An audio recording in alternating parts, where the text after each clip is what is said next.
चलिए आज हम लोग पढ़ेंगे गांधी जी के बारे में।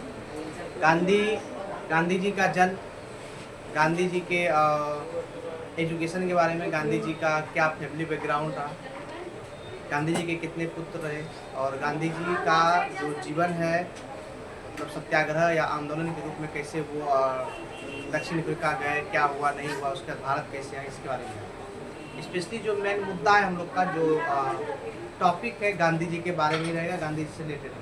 ठीक है, जैसा कि आप लोग को मालूम होगा कि गांधी जी का जो जन्म हुआ है वो 2 अक्टूबर 1869 को गुजरात के पोरबंदर में।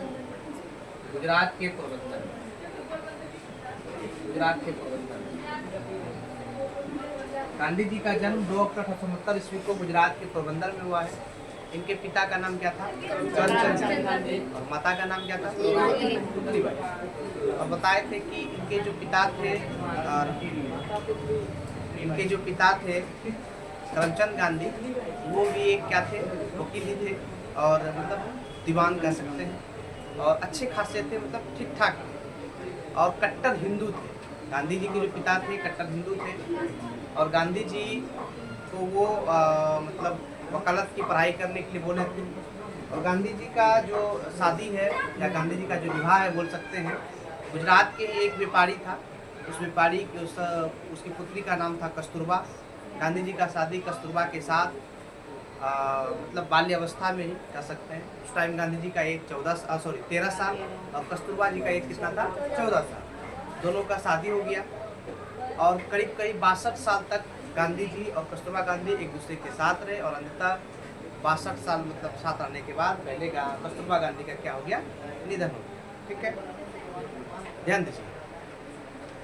जब कस्तूरबा गांधी से गांधी जी का शादी हो गया तो पहले पुत्र की प्राप्ति के बाद गांधी जी पहली बार 18 वर्ष की आयु में पिता बने और पहले पुत्र प्राप्ति के बाद गांधी जी वकालत की पढ़ाई करने के लिए इंग्लैंड चल गए। जिस वकालत को हम लोग यहाँ वकालत करते हैं, इंग्लैंड में उसको बैरिस्टर कहते हैं। तो बैरिस्टरी की पढ़ाई करने के लिए गांधी जी कहाँ चल गए? इंग्लैंड चल गए और 3 साल बैरिस्टरी की वकालत का कोर्स करने के बाद गांधी जी पुनः भारत वापस लौटे और यहाँ पर अपना वकालतगिरी जो है मतलब स्टार्ट की। लेकिन इस वकालतगिरी में, इस क्षेत्र में गांधी जी को उतनी सफलता नहीं मिली जितना मिलना चाहिए था।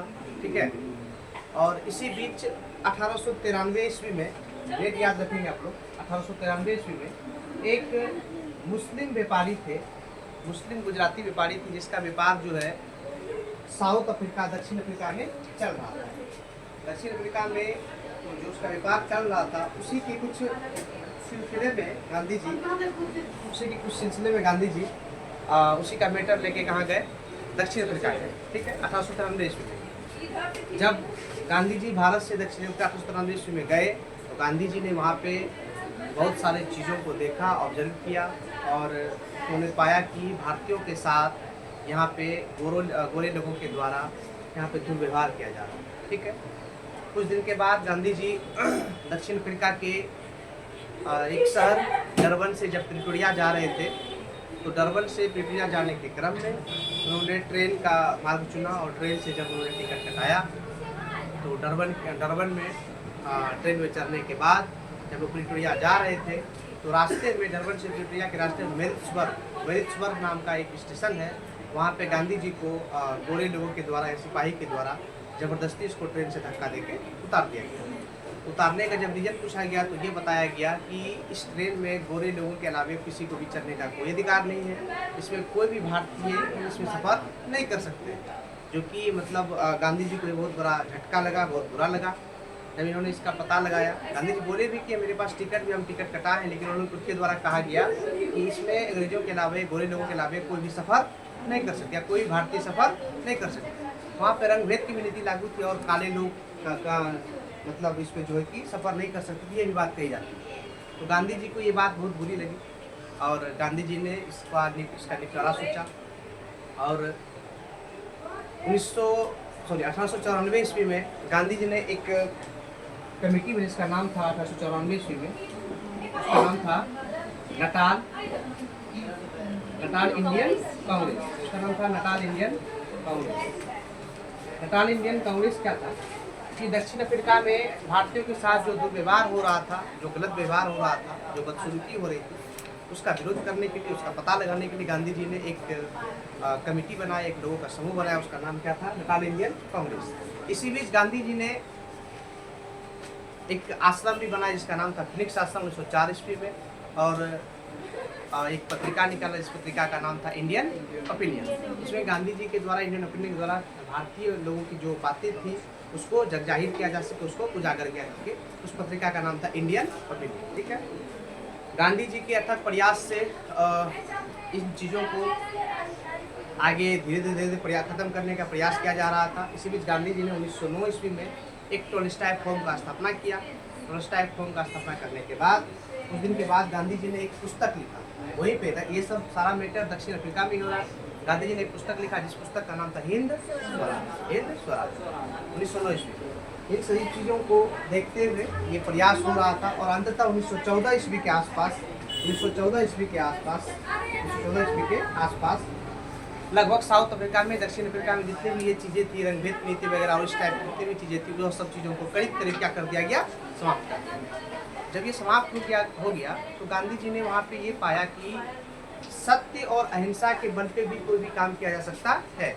गांधी जी ने, अर्थात गांधी जी ने पहली बार सत्याग्रह का जो प्रयोग किया, या सत्य के आधार पर जो आंदोलन किए, जो बोल सकते विरोध करना स्टार्ट किए, कहाँ पे किए? South Africa. इसलिए कहा जाता है कि गांधी जी का जो पहला सत्याग्रह आंदोलन था कहाँ हुआ था? दक्षिण अफ्रीका में। लेकिन भारत में सबसे पहले कहाँ हुआ था? चंपारण। चंपारण मतलब कहाँ? भारत के बिहार में कठिया पद्धति चंपारण, ठीक है, वहाँ हुआ। उसके बाद गांधी जी, ये होने के बाद 9 जनवरी 1915 ईस्वी को गांधी जी फिर पुनः कहाँ आए? भारत आए। यहाँ पे गांधी जी का जोर शोर से स्वागत हुआ।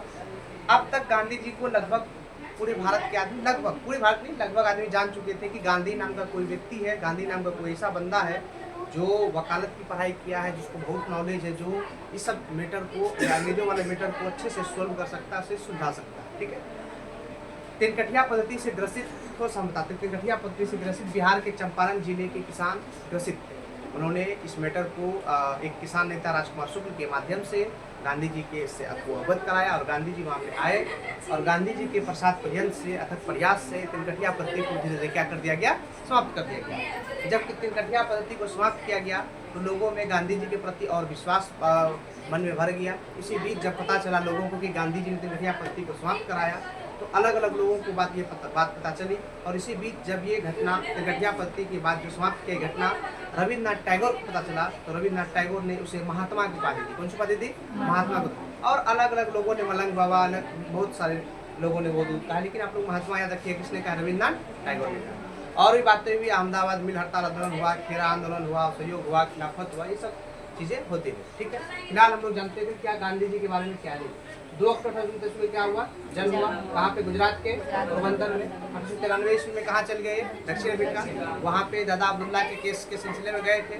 उसका मैटर देखने के बाद वहाँ उन्हीं को पता चला कि यहाँ पे भारतीयों के साथ क्या व्यवहार किया जा रहा है। वहाँ पे रंगभेद की नीति लागू थी, लेकिन रंगभेद नीति को खत्म करने के उन्होंने क्या किया? नेताल इंडियन कांग्रेस का स्थापना की। धीरे धीरे एक आश्रम बना जिसका नाम कहता है फिनिक्स आश्रम 1904 ईस्वी में। उसके बाद धीरे धीरे एक पत्रिका निकली, इसका पत्रिका का नाम क्या था? Indian opinion. इंडियन। उसके बाद फिर उन्होंने 1916 ईस्वी में किसका स्थापना किया? टोल्स्टॉय फॉर्म, और एक किताब जिसका नाम क्या था? हिंद स्वराज। और अंततः 1914 के आसपास इस सबको क्या कर दिया गया? समाप्त कर दिया गया। क्लियर? फिर गांधी जी 9 जनवरी 1915 ईस्वी को कहाँ गए? कहाँ गए?